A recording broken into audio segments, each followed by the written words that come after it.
Okay जी, हम बात कर रहे थे characteristics of long term bonds. तो उसमें दूसरी बात आती है लोन टर्म्स की। अब वो लोन टर्म्स कौन कौन सी हो सकती हैं वो देख लेते हैं। जैसे पहला है कोलेट्रल। कोलेट्रल क्या है कि आप जब भी कोई लोन देंगे तो ज़ाहिर आप सिक्योरिटी तो डिमांड करेंगे ना। तो यहाँ पर जो कोलेट्रल है, सिक्योरिटी है, जो मॉर्गेज है, वहाँ पर होता क्या है बेसिकली कि लेंडर के पास एक राइट होता है, राइट ऑफ लियन। लियन क्या है कि अगर कोई पर्सन, अगर कोई बॉरोवर डिफ़ॉल्ट करेगा तो lender has a right to sell out his property and get his principal or interest and recover that money, right. तो और अगर आपके किसी भी प्रॉपर्टी के ऊपर लियन है यानी कि चार्ज है, तो उसके बाद आप उस प्रॉपर्टी के ऊपर कोई फर्दर ट्रांजैक्शन नहीं कर सकते, आप उसको सेल नहीं कर सकते, क्योंकि वो अब ऑफिशियली उसके राइट्स जो हैं वो लेंडर के पास होंगे, राइट। उसके बाद है मेरे सामने डाउन पेमेंट। हमेशा ये होता है कि जब भी आप कुछ लोन लेते हैं ना, तो बॉरोवर जो है वो जिसने लोन लिया है वो आपको समटाइम्स डाउन पेमेंट करने को भी कहा जा रहा होता है बॉरोवर को। उसकी वजह ये होती है कि एक सिक्योरिटी होती है, guarantee. Guarantee something else, security something else. और डाउन पेमेंट क्या है? वो एक ट्रेंड सेट कर रही है कि बॉरोवर आने वाले कुछ सालों में या कुछ टाइम के बाद डिफ़ॉल्ट नहीं करेगा। मतलब आपका जो कैरेक्टर होता है ना, कि आप एक एक तरफ वो कस्टमर है जो कहते हैं जी मुझे सिर्फ लोन दो मैं गायब हो जाऊँ, और एक तरफ वो कस्टमर है जो कहते हैं लोन दो मैं टाइमली पेमेंट कर दूंगा। तो ये जो आपका बिहेवियर है डाउन पेमेंट वाला, यहाँ से आइडिया ये होता है कि एक बॉरोवर कितना लॉयल है और वो वाकई में इंटरेस्टेड है कि वो लोन लेकर रीपे कर दे। तो ये आपके कैरेक्टर को बनाता है अगर आप डाउन पेमेंट कर देते हैं। तो हमेशा ऐसा नहीं होता, लेकिन बाद चुका अगर लेंडर ये रिक्वायर करता है तो फिर बॉरोवर को कुछ पैसे देने पड़ेंगे। फिर है जी प्राइवेट मॉर्गेज इंश्योरेंस। इसकी कंटिन्यूटी में बात हो रही है कि बाज़ लेंडर आपसे ये भी कह सकता है कि आप एक प्राइवेटली एक इंश्योरेंस जो है वो मतलब बाय करें। उसकी वजह क्या है कि लेट सपोज आपने एक लोन लिया 1 लाख का, और प्रॉपर्टी की वैल्यू थी 1,20,000। अब वो लोन चला 5 या 6 साल तक, और उसके टाइम के बाद प्रॉपर्टी की वैल्यू हो गई लेट सपोज 80,000, और आपने 1 रुपया वापस नहीं किया। अब अगर वो लियन था और वो बेचेगा तो वो कितने की बिकेगी? It will be sell it will be sold out at 80,000, जबकि उसने लोन दिया हुआ था 1 लाख का, यानी कि 20,000 का जो प्रॉब्लम है वो आएगा उसको। तो इन दैट केस चूँकि प्रॉपर्टी की वैल्यू डिप्रिशिएट हो सकती है या कोई और वजह हो सकती है, या लोन की अमाउंट और प्रॉपर्टी की वैल्यू में ज़्यादा फ़र्क नहीं है कि आपने 1 लाख दिया और 1 लाख का ही आपने सिक्योरिटी ले ली, तो तब जो है वो चांसेस होते हैं ना कि वैल्यू प्लस माइनस हो जाए। In that case lender can demand insurance.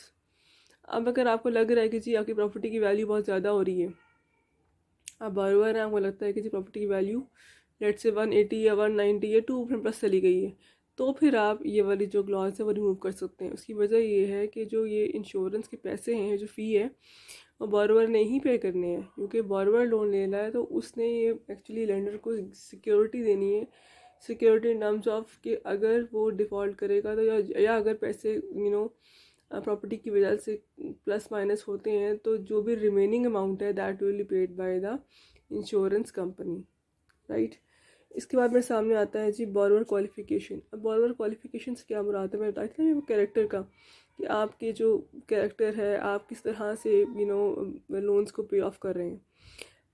अब एक क्वालिफिकेशन बनती है कि आपने प्रीवियसली पास्ट हिस्ट्री में कितनी बार लोन्स लिए थे, और आपने जब जब भी लोन लिया है तो आपने कितनी बार रीपे किया है, कितने टाइम में रीपे किया है, या आप किस तरह के एग्जिबिट से। ये सारे के सारे पार्ट बनते हैं आपकी क्वालिफिकेशन का।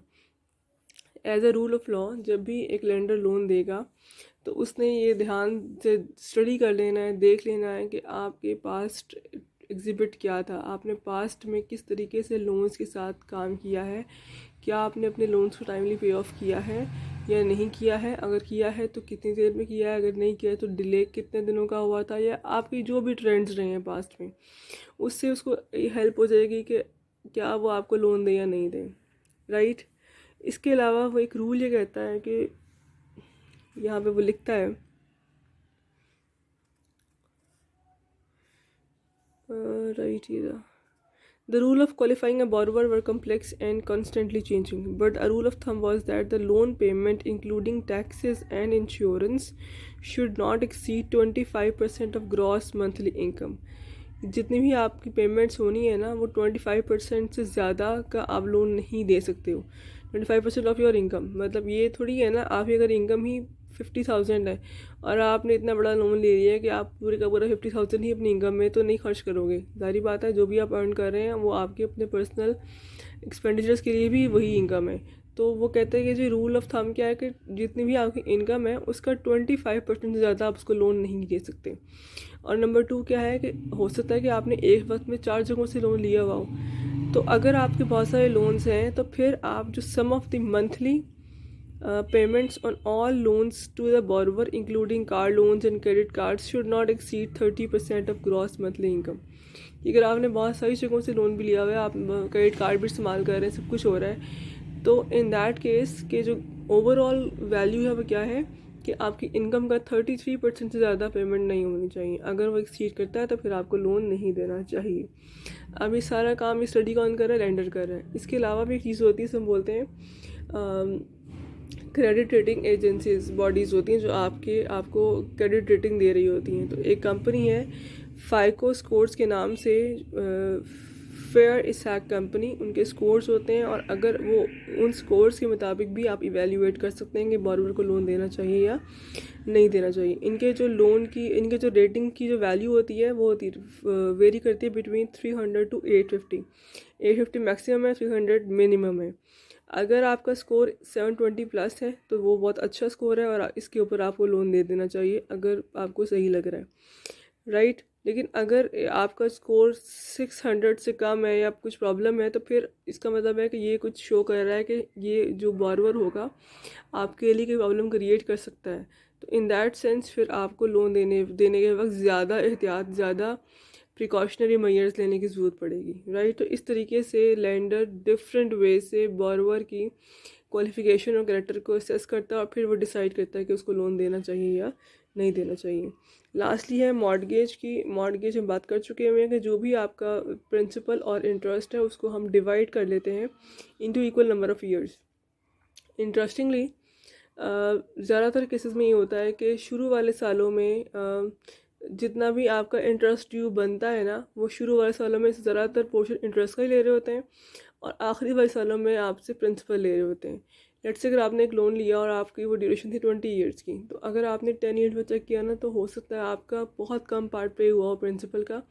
उसकी रीज़न क्या होती है कि रीज़न यही है कि पहले वो आपसे अपनी इनकम जो कि इंटरेस्ट है वो रिकवर कराते हैं और उसके बाद फिर प्रिंसिपल के ऊपर आते हैं। लेकिन अमॉर्टाइजेशन का मतलब यही होता है कि आप डिवाइड कर रहे हैं, आप एकदम से नहीं कह रहे हो कि जी सारा पे ऑफ कर दो, आप अपने इंटरेस्ट और प्रिंसिपल दोनों आइटम्स को डिवाइड कर रहे हैं into given number of year. जैसे यहाँ पे देखो, यहाँ पे उसने बताया हुआ है 124, 60, 120 पेमेंट नंबर। अगर आपकी अगर आपने फर्स्ट ईयर लोन लिया था तो ये वाली वैल्यू थी, 24 पे ये रह गई, 60 पे इस तरह से कम हो रही है ग्रेजुअली।